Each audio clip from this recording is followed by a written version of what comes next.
Вітаю, це ютуб канал Фабрика новин. Ставте лайк, підписку, дзвіночок. Я Анастасія Федор і з нами Володимир Феценко, політолог. Володимире, вітаю вас. Вітаю вас. Отже, рішення Парламентської асамблеї Ради Європи про визнання російського режиму терористичним є безперечно історичним рішенням.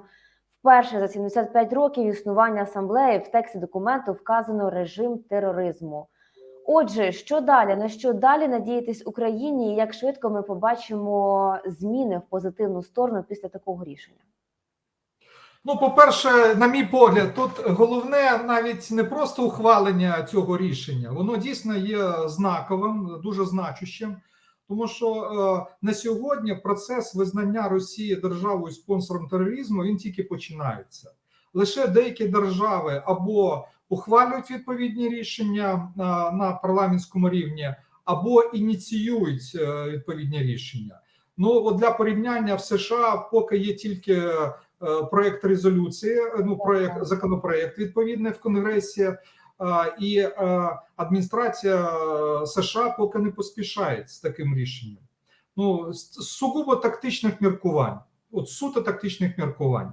Тому що там є декілька важливих переговорних ліній з Росією по звільненню американських громадян, по там складні переговори вже декілька місяців ідуть, по ризикам ядерної загрози з боку Росії, ну і там деякі інші питання. Тому вони не хочуть, що називається, припиняти всі канали дипломатичної комунікації, а є ризик, якщо Росію визнають країною спонсором тероризму, то це може викликати кризу в дипломатичних стосунках, перервати будь-які переговори. На даний момент в США в цьому не зацікавлені, на рівні адміністрації США. Але я думаю, це лише питання часу, коли Росія отримує такий статус в Сполучених Штатах, в Європейському Союзі. Важливо, що Парламентська асамблея Ради Європи – це міждержавний орган. Це такий орган, скоріше, який про цінності. Він не орган, який ухвалює, я б сказав, такі нормативні рішення. Це не Європарламент, це не законодавчий орган міждержавний. Це такий, я б сказав, політичний клуб держав, які або підтримують демократичні цінності і цінності верховенства права, або прагнуть цього і йдуть в цьому напрямі. Але от це важливий момент. Ще до недавнього часу, у всякому разі до 24 лютого, до початку нинішньої великої війни Росії проти України, що ми бачили в Раді Європи, от на полях Парламентської асамблеї Ради Європи? Дуже багато опортуністичних кроків. Наприклад, повернула Росію для участі в цій організації. Був такий варіант. Постійно були змагання, протистояння, коли росіяни намагалися провести якісь свої рішення, ми навпаки свої проводили. Не всі наші рішення з засудженням Росії вдавалося провести на засіданнях ПАРЕ. Зараз категоричне засудження Росії. Оце рішення про країну-терориста, воно ж було ухвалене як поправка. В проєкті резолюції цього не було. Але от чому я на це звертаю увагу? Тому що дуже класно спрацювала наша делегація і наша дипломатія разом з нашими партнерами. Тактика.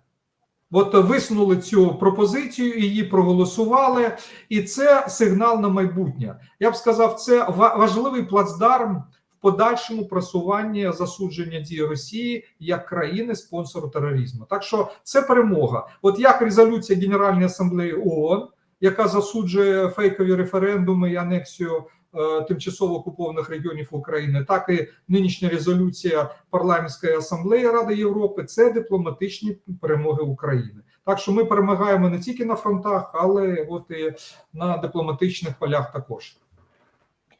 Ну, так, насправді ми дійсно бачимо це вже на діях, але втім, поки працює дипломатія, працюють Збройні Сили України, не зупиняється Путін. Власне, бачили ми всі масовану атаку на Україну.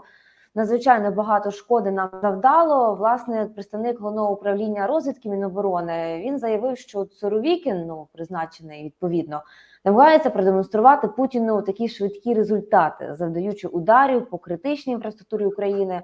Тобто, за інформацією розвідки, це нібито його стиль роботи. Як ви оцінюєте зміну тактики? Я дотримуюсь протилежної точки зору, як і деякі західні експерти.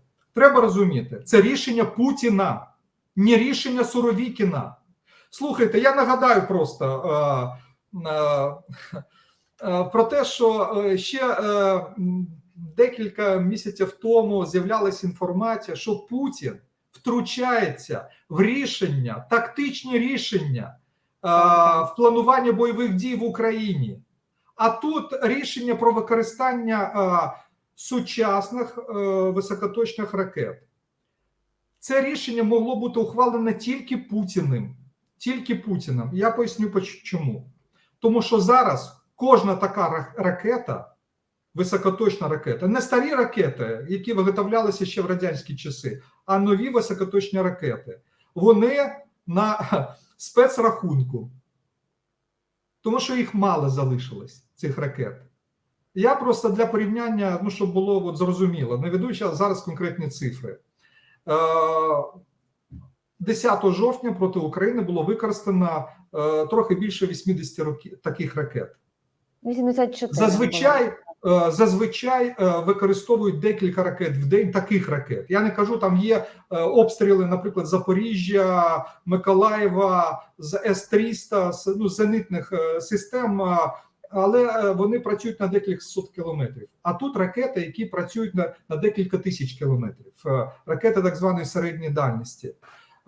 І сучасні ракети високоточні. От таких ракет Росія, за даними російських експертів, може виготовляла за рік не більше 200. Не більше 200 за рік. А тут за один день 83 ракети, якщо не помиляюсь. Наступного дня ще 30. Ну, сумарно близько 120 ракет було за 2 дні використано. Це стільки, скільки вони раніше виготовляли більше, ніж за півроку. Зараз невідомо, чи здатна Росія виготовляти такі ракети, ну, в таких обсягах внаслідок технологічних санкцій.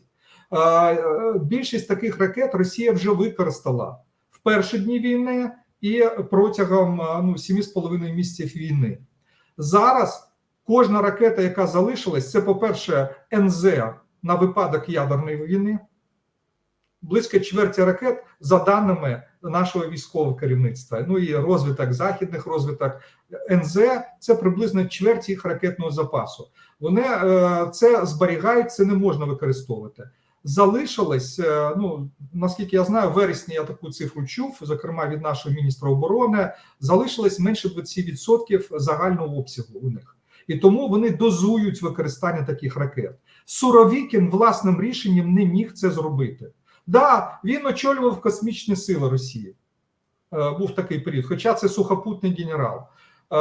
Генерал такий з специфічною репутацією, але рішення по використанню таких ракет і по ударах по великих містах, по об'єктах інфраструктури – це політичне рішення, яке може ухвалити тільки Путін. От цікаво, зараз ми також спостерігаємо за певною панікою на Херсонщині, тому що бачимо, що цими от ракетними ударами хотіли нібито прикрити усі свої невдачі росіяни, там деякий час пораділи пропагандисти, власне, нібито їхнім успіхам. Втім, бачимо, що на Херсонщині Сальдо, гауляйтер, звернувся до Путіна допомогти евакуювати жителів. Каже, що цілять по мирному населенні. Що ж робити? Давайте відправляти людей в Крим чи то в Ростовську область. Що там відбувається насправді? Як думаєте, чи готуються вони вже накивати п'ятами з нашої території?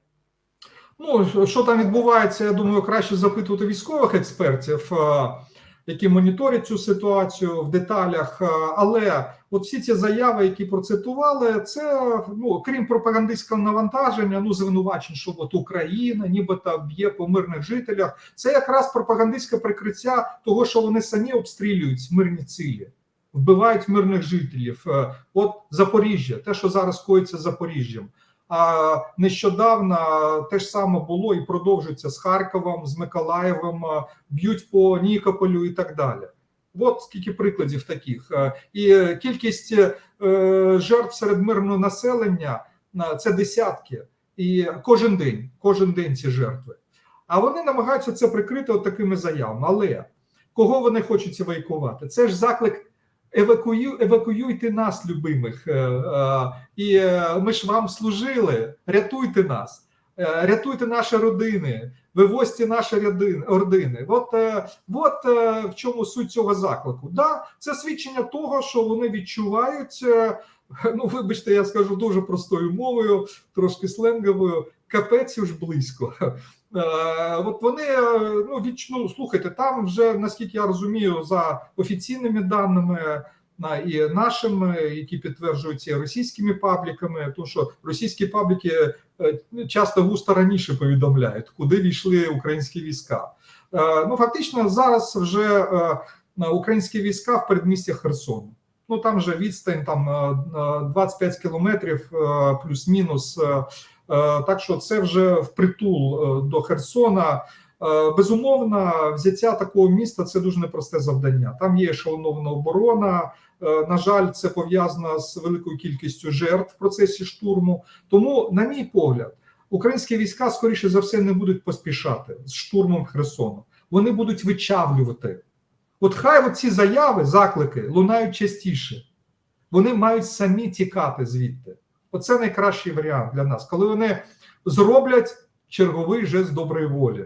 Самі будуть тікати, от як тікали на Харківщині. А тому, от я думаю, це спланована операція, їх оточують, переривають лінії комунікації, лінії постачання і зброї, і їжі. І в цьому сенсі це фактично намагання витиснути їх з Херсона на лівий берег. Так що я думаю, це абсолютно правильна тактика. Це питання часу на сьогодні. Коли це відбудеться, це не принципово, головне, щоб з меншими жертвами для нас і для мирного населення. Спостерігала я от за візитом Путіна до Казахстану. Там я помітила, вже відео в соцмережах розповсюджується, як він настільки сильно кашляв, що не зміг не договорити навіть речення, там чи то хвороба, чи то щось там психологічно сталося. Але варто зазначити, що під час своєї промови він жодного разу не згадав про Україну. Натомість він вже традиційно для себе там брехав, начебто Росія робить все для формування системи рівної, неподільної безпеки, закликав до співпраці. Що відбувається з Путіним? Що йому там дає? Кажуть українці, що просто кістка в горлі в вигляді України йому стала і не зміг нічого сказати. Ну, слухайте, Україна для нього це давно вже кістка в горлі. Він же хотів шляхом війни витягнути цю кістку, яка його дратувала, непокоїла, але виявилося, що навпаки, він тільки її глибше загнав. І от всі ми чекаємо, коли він остаточно подавиться цією кісткою. І вже він в процесі.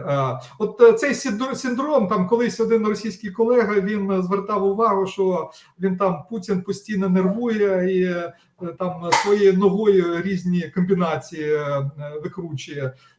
А зараз оцей кашель, це ж не перший раз, між іншим. І за російськими даними, російські експерти і західні, які слідкують, вони давно звернули увагу. Є дані навіть, що Путін декілька разів переривав запис своїх звернень, переносив, зокрема, наступного дня. Ну, от і нещодавно це було. Чому? Тому що кашель починався. Що там у нього відбувається, я не знаю. Там я маю на увазі фізіологічно, які там хвороби. Це хай люди більш компетентні розбираються з цими хворобами, але я не виключаю, що, знаєте, це ще й психосоматика. Ну, я нагадаю, що це таке, коли якісь фізіологічні проблеми у людей виникають внаслідок психологічних проблем. От зараз чому він не згадує Україну? Це ж не перший раз.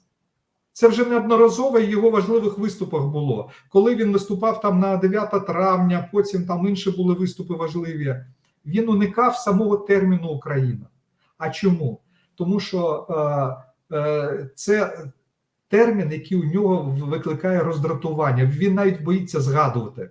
У нього негативні асоціації з Україною. Це суто психологічний феномен. Можливо, він дає вже і такі фізіологічні наслідки. Дай Бог, щоб їх було більше. І, на мій погляд, це цікавий наслідок успішних дій Збройних сил України. вони впливають не тільки на внутрішню політичну ситуацію, ну інформаційну також, пропагандистську, але на політичну ситуацію всередині Росії. Вони починають сваритися більше між собою в Кремлі і навколо Кремля. Але якщо це впливає ще психосоматично, фізіологічно, психологічно і на самого Путіна, дай Бог. Значить, ефект дій наших збройних сил є ще більш потужним. Він навіть точково б'є по Путіну. А так, якщо так вже більш змістовно казати, я думаю, що ця поїздка на цей саміт, ну, це в черговий раз свідчення того, що Путіну не вдається зробити навіть гарну міну при поганій грі. Саміт в Самарканді, саміт ШОС, виявився для Путіна провальним. Тут він приїхав, але приїхав з чим? З пряниками для Ердогана, з пропозиціями для Ердогана. У мене таке враження, що він чіпляється зараз за Ердогана як за останню дипломатичну надію для себе. Ну, він чи не єдиний, хто з ним взагалі розмовляє просто. Тому ну, так, тому що інші уникають спілкування, або як сталося в Самарканді з індійським прем'єром, коли була публічна зустріч під телекамери, коли індійський прем'єр-міністр Моді просто почав його, скажімо так, навчати миру і вимагати від Путіна миру. А з Ердоганом він хоча б може розмовляти умовно своєю бізнес-політичною мовою. Ти мені, я тобі. Ну, це ще принцип відомий з радянських часів. Ну, він пропонує, давай я тобі дам ще більше газу, а ти там, і сам заробиш на цьому. Трошки залагодиш мої газові проблеми з Європою, тому що там Путін сам для себе створив проблеми. Він сам себе позбавив європейського газового ринку. Європейці ж не планували відмовлятися від російського газу як мінімум 3 роки ще. Поступово планували знижувати закупівлю російського газу. А Путін своїми діями, він фактично сам зруйнував європейський ринок для Газпрома, для Росії.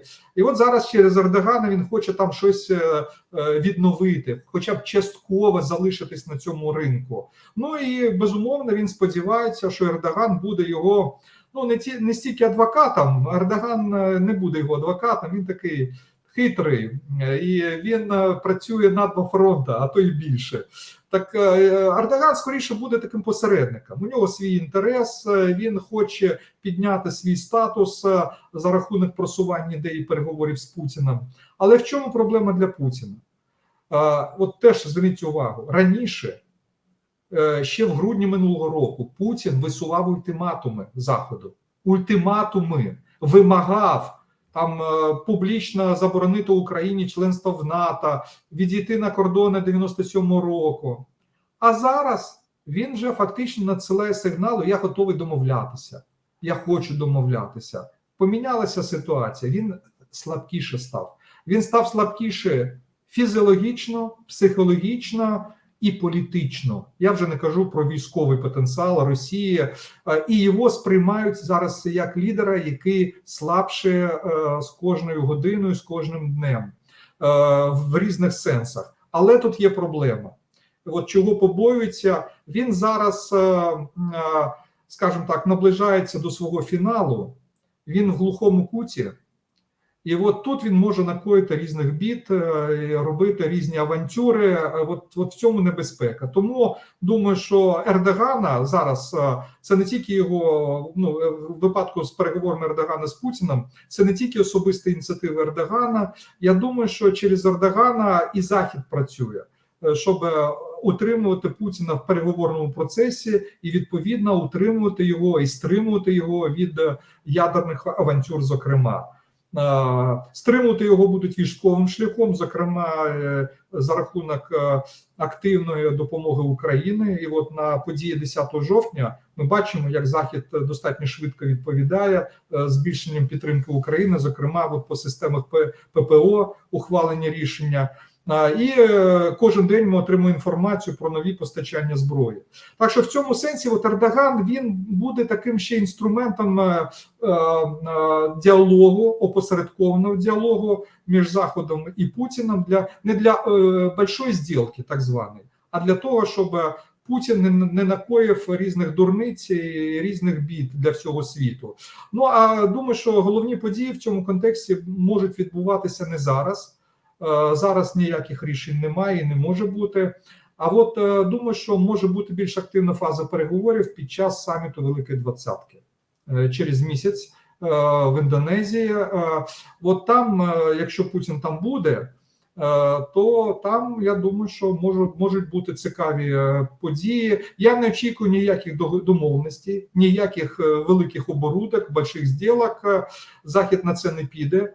На Заході вже чудово розуміють, що поступки Путіну погано закінчуються. Він тільки починає діяти більш агресивно, а от утримати його і затягнути його в переговорну тактику, щоб він більше займався, скажімо так, пошуком якихось компромісів локальних, а не мріями про реванш за допомогою ядерної зброї. От такі, скажімо так, тактичні завдання, вони в переговорному процесі присутні. Була дійсно інформація про те, що Ердоган нібито хотів би, щоб Путін, тобто він налагоджує якісь зв'язки, Путін тере Захід. Як думаєте, тоді хто би із західних політиків зміг би ще сісти за стіл переговорів з російським президентом? Ну, це не має значення. Розумієте, в даному випадку я маю, хто ще? Для Путіна ж не важливі персоналі чи там кількість. Він хоче домовленостей, по першу чергу, з США.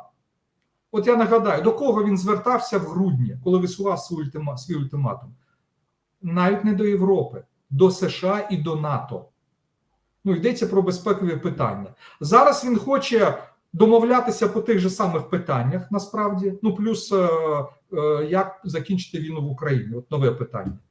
Але ті самі питання, там розширення НАТО, безпекові домовленості і так далі. Але зараз не йдеться про якийсь ультиматум, все, Путін не може висувати ультиматумів. Йдеться про пошук якихось компромісів.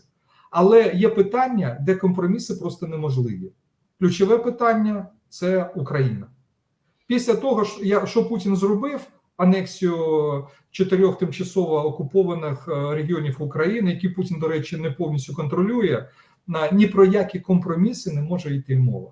От тут питання просто тупікове.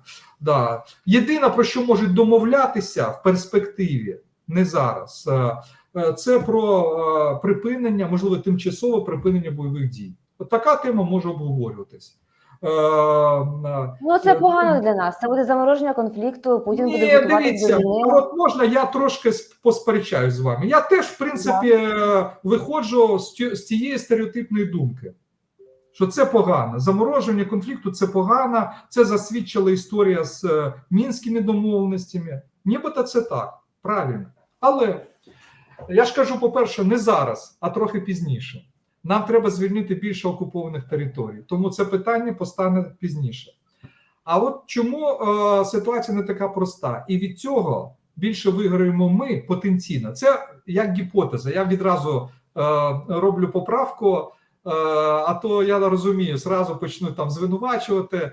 Так от, це припущення, це моя гіпотеза. Це, якщо хочете, така аналітичне міркування. Так от, уявимо собі, що через певний час, от ми виходимо на кордони з Кримом, звільняємо південь України, там частину або значну частину Донбасу. Але Крим, з Кримом треба розуміти, особливо після 10 жовтня, це ризик застосування ядерної зброї з боку Росії. Оце треба обов'язково розуміти. Це буде вже не жарти. Це буде для Путіна останній аргумент. Він не може і не хоче виглядати програвшим, повністю остаточно програвшим. Це просто питання його життя і смерті і в політичному, і в фізичному сенсі. Оце перша обставина. Це вже буде питання для нас вибирати. Або Крим, або ризики ядерної атаки на Україну. І про це нам будуть казати наші партнери, що такий ризик існує.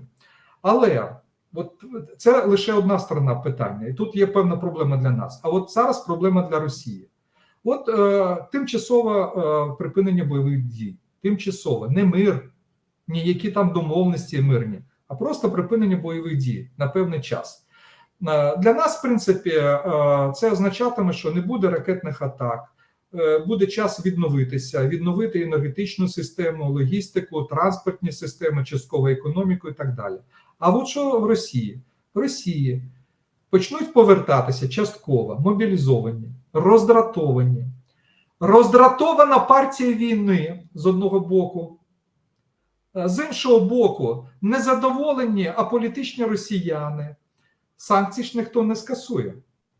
Вони будуть продовжуватися. Проблеми економічні, соціальні в Росії продовжаться. Незадоволені з одного боку, з іншого. Де перемога, будуть питати у Путіна? Де денацифікація? Де демілітаризація України? Чому не взяли Київ? І от Путін, який намагався експортувати хаос і насилля в Україну, він отримує повернення цього хаосу і цих роздратованих чоловіків, деякі зі зброєю, в свою країну. А що такі люди, які повернулися з війни? Є досвід Афганістану, досвід В'єтнаму, досвід Чечні, а тут сотні тисяч таких повернуться всередину Росії. І це гарантоване, скажімо так, початок серйозних внутрішніх кризових тенденцій. Не тільки в Кремлі і навколо Кремля, а в самому російському суспільстві. Як було от після афганської війни, ну там інші чинники були, так буде і в Росії. Тому цей сценарій не такий поганий, як виглядає зовні. Да, це ризик. В чому проблема цього сценарію? Це ризик відновлення війни. Це не мир остаточний. Да, і війна може відновитися, на превеликий жаль. Але від цього не найкращого сценарію більше проблем може отримати Росія, ніж ми, на мій погляд. От якщо тоді дотримуватись вашої гіпотези, припустимо, що в Росії дійсно там якісь певні процеси розпочнуться, можливо, збройний конфлікт там всередині влади, як тоді повернути Крим? Можна я вас переб'ю? Деякі російські колеги слушно згадують російську історію. Я її теж часто згадую. В Росії це називалося смута. Війна всіх проти всіх. Вона вже, до речі, починається, поки в латентному вигляді. Ну, простий приклад наведу. Це я просто процитую в одному з російських пабліків, причому прокремлівських, російський експерт пише: надання Кадирову військового звання генерал-полковника, воно обурило російських військових, не українців, не опозицію російських військових. Там взаємна ненависть військових до Кадирова і Пригожина, ФСБ до Кадирова, і навпаки, з іншого боку, теж до російських генералів з боку Пригожина і Кадирова. Взаємна ненависть. Якщо б їх не стримували там згори, з Кремля, вони б перестріляли вже один одного. До речі, про такий сценарій теж пишуть в Росії, про можливість такого сценарію. Тому от зараз війна, і в цій війні вони воюють з нами, змушені воювати з нами. А якщо ця війна припиняється, от вся ця ненависть, вся ця злоба, вона піде всередину Росії. Частково навіть на Путіна. Ми ще не знаємо, там, скільки там йому залишилось, але частково на нього піде. І взаємно, от всі ці конкуруючі, ворогуючі угрупування, вони будуть з'ясовувати стосунки між собою. Подивимось, що воно буде. Це один з можливих сценаріїв, є і інші. Але тим не менше, я вважаю, що в даному випадку Росія от в рамках такого сценарію може отримати багато внутрішніх проблем. Що ж, ми, звісно, українці, сподіваємось на сценарій, коли наші Збройні Сили України швидко звільнять усі наші території, звісно, з Кримом. Це дає і нам силу, і силу Збройних сил України працювати і відвоювати наші землі тут без перебільшення. Володимир Фесенко, політолог, дякую вам за розмову, дякую вам за час. Я нагадаю, це ютуб-канал «Фабрика новин». Ставте лайк, підписку, дзвіночок і обов'язково пишіть, що ви думаєте про все те, що почули сьогодні.